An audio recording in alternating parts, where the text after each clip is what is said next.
5:44, and I'm going to call this meeting to order. So it looks like the only thing we're here for, ladies and gentlemen, is our interim chief of police. Who would like to give us their thoughts on what we're going to do?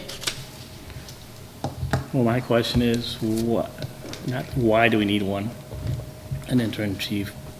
We have Lieutenant O'Grady,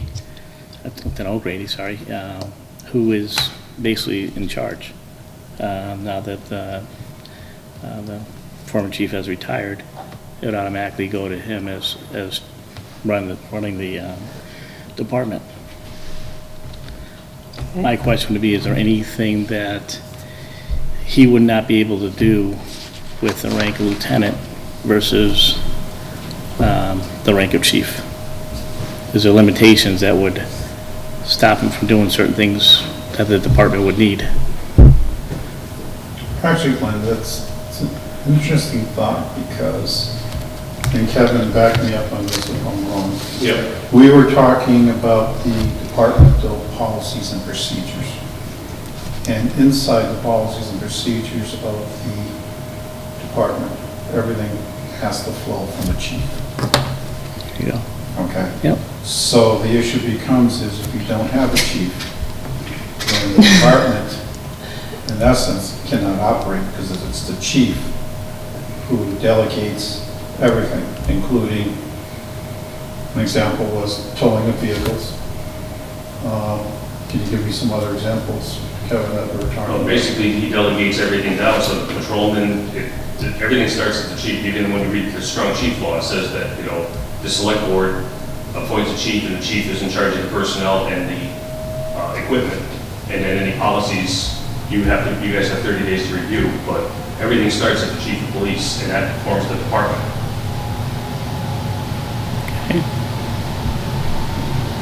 But that could create an issue if you don't have a chief, that you really don't have We don't have that structure, a head of the department. correct? Okay. So with that said, there is a need. There's a to need have- for an interim chief. For a chief, okay. Yes. So then would we like to make this meeting really short? No, I don't want to drag it up. Yeah, no, I have Oh, other I questions. have to make money. So, what's the difference between, I would say, a interim chief and a acting chief?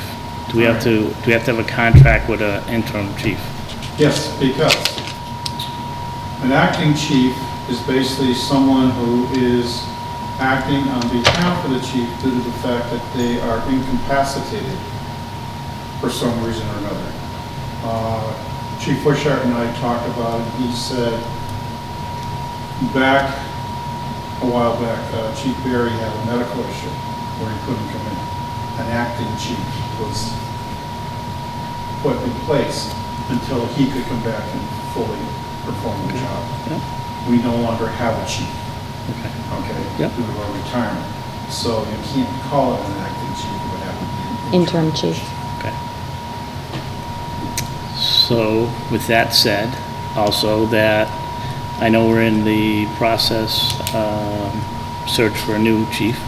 Yes. And I know from being on the committee, interviews are coming up in the next couple weeks. I know the committee's hoping to have to the board before the end of July, names to bring forward. So, with that said, how quick can we put, I guess, can we have an interim chief without a contract? So does that have to happen simultaneously? Or can we say, okay, this person would be the interim chief, and at this point, we're going to work on your contract? Mm-hmm. Yes, you can do it that way. Okay, all right. Okay. Well, with that said, I know Lieutenant O'Grady is second in charge. I think as of 5 o'clock today, he's actually in charge.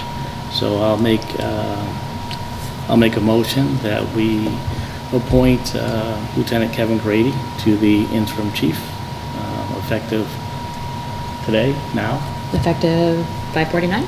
5:49. until a new chief is appointed by the select board. I'll there- second that.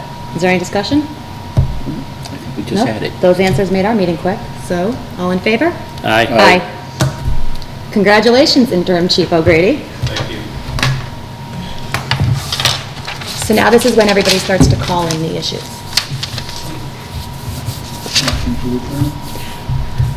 Is there anything else? I will take a motion to adjourn. I'll make a motion to adjourn. I'll second the motion. All in favor? Aye. Aye.